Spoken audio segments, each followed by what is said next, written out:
इत्तेहाद council की मखसूस नशिस्तों से मुतालिक केस की समाअत सुप्रीम कोर्ट में जारी है। 13 जजेस पर मुश्तमिल फुल कोर्ट समाअत कर रहा है। पीटीआई ने भी केस में फरीक बनने की दरख्वास्त दे दी है। इलेक्शन कमीशन के वकील सिकंदर बशीर महमद के दलाल भी जारी हैं। उधर इलेक्शन कमीशन के वकील ने कहा कि कई उम्मीदवारों ने पार्टी वाबस्तगी नहीं लिखी, इसी वजह से उम्मीदवार आज़ाद तस्वुर होंगे। जस्टिस जमाल खान मंदोखेल ने कहा असल चीज़ पार्टी टिकट है, जो ना होने पर उम्मीदवार आज़ाद तस्वुर होगा। वकील ने कहा इस मामले पर मैं और आप एक पेज पर हैं। जस्टिस जमाल मंदोखेल बोले पेज फाड़ दें, मुझे एक पेज पर नहीं रहना। वकील इलेक्शन कमीशन ने कहा बैरिस्टर गौहर के जारी करदा पार्टी टिकट की कानूनी हैसियत नहीं है। इलेक्शन कमीशन इंट्रा पार्टी इंतखाबात 23 दिसंबर को कलअदम करार दे दिए थे। जस्टिस मंसूर अली शाह ने कहा कि इलेक्शन कमीशन का फैसला 26 दिसंबर को मुअत्तल हो चुका था। आमिर बलोच हमारे साथ मौजूद हैं, तफसीलात हासिल करेंगे। आमिर, बताइएगा।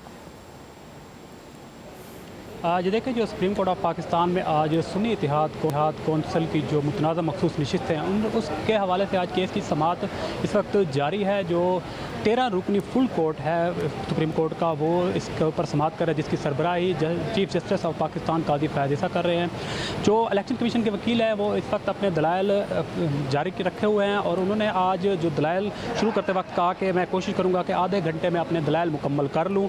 उन्होंने अपने दलाइल में ये शुरू में मौक़िफ़ अपनाया कि पीटीआई की जो पार्टी टिकट पर बैरिस्टर गौहर के बतौर चेयरमैन दस्तखत नहीं है और टिकट जारी करते वक्त तहरीक इंसाफ की कोई कानूनी तंजीम भी नहीं थी।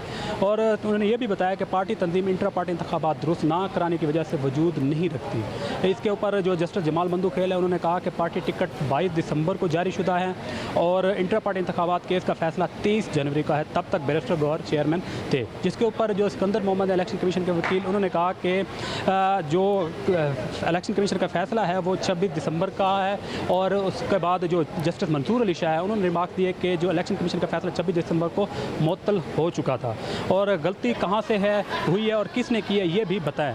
जिसके ऊपर ये जस्टिस जमाल मंदोखेल ने ये सवाल किया कि गलती कहाँ से हुई है और किसने की है ये भी बताया जाए। जिसके ऊपर जो वकील इलेक्शन कमीशन है उन्होंने कहा कि कई उम्मीदवारों ने पार्टी वाबस्तगी नहीं लिखी, इस वजह से उम्मीदवार आज़ाद तस्वुर नहीं होगा।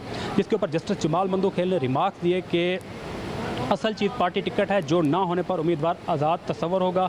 इसके ऊपर जो वकील इलेक्शन कमीशन है उन्होंने कहा कि इस मामले पर मैं और आप एक पेज पर हैं। जिसके ऊपर जस्टिस जमाल मंदोखेल ने कहा कि पेज फाड़ दें, मुझे एक पेज पर नहीं रहना।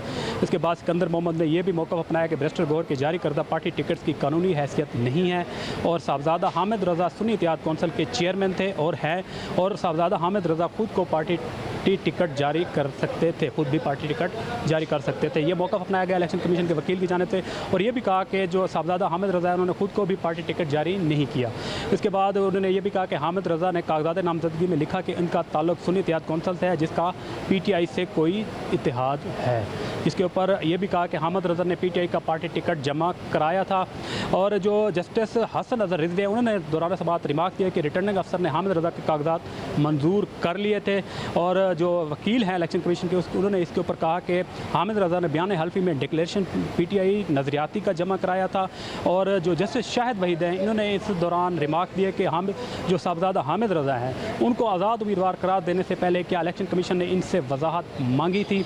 जिसके ऊपर सिकंदर मोहम्मद ने बताया कि हामिद रज़ा ने दरख्वास्त के ज़रिए शटल कॉक का इंतखाबी निशान मांगा था और रिकॉर्ड में पार्टी टिकट नज़रियाती का नहीं बल्कि पीटीआई का है। और जो जस्टिस हसन रज़ा हैं रिजवी उन्होंने कहा कि कागजात नामजदगी मंजूर होने के बाद कागजात नामजदगी में तजाद पर कोई नोटिस लिया गया था। जिसके ऊपर जो सिकंदर मोहम्मद है उन्होंने कहा कि रिटर्निंग अफसर स्क्रूटनी में सिर्फ उम्मीदवार की अहलियत देखता है, इंतखाबी निशान का मामला नहीं देखता। जिसके ऊपर सिकंदर मोहम्मद ने यह भी बताया कि हामिद रज़ा खुद को सुन्नी इत्तेहाद कौंसिल के उम्मीदवार करार नहीं देना चाहते थे। वकील इलेक्शन कमीशन ने यह भी मौक़िफ़ अपनाया कि हामिद रज़ा एक दूसरी जमात में छलांगे लगाते रहे और यह भी कहा कि 14 जनवरी से 7 फरवरी तक तहरीक इंसाफ इंट्रा पार्टी इंतखाबात करवा सकती थी लेकिन उन्होंने नहीं करवाया। जिसके ऊपर जस्टिस मुनीब अख्तर ने रिमार्क दिया कि इंट्रा पार्टी इंतखाबात होते भी तो क्या फ़र्क पड़ना था। जिसके ऊपर वकील इलेक्शन कमीशन ने कहा कि पीटीआई का इंतखाबी निशान मिल जाता और वो इंतखाबात के लिए अहल हो जाती। जिसके ऊपर जस्टिस आयशा मलिक ने रिमार्क दिया कि इस सूरत हाल में तो इंतखाबी शेड्यूल ही डिस्टर्ब हो जाता और साथ साथ जो जस्टिस मुनीब अख्तर है उन्होंने भी ये रिमार्क दिया कि पीटीआई को इतनी ख़ास रियायत किस कानून के तहत मिलनी थी। और चीफ जस्टिस ऑफ पाकिस्तान ने भी इस दौरान रिमार्क दिया कि पीटीआई इंतखाबात का मामला कई साल से इलेक्शन कमीशन में ज़ेर इल्तवा था। इलेक्शन कमीशन 13 जनवरी का हवाला देकर मामला सुप्रीम कोर्ट पर क्यों डाल रहा है। जिसके ऊपर जस्टिस मुनीब अख्तर ने कहा कि पार्टी इंतखाबात तो हो चुके थे, मामला इनकी कानूनी हैसियत का था। ठीक है, जिसके ऊपर आमिर बलोच हमें तफसीलात से आगाह कर रहे थे, आपका शुक्रिया।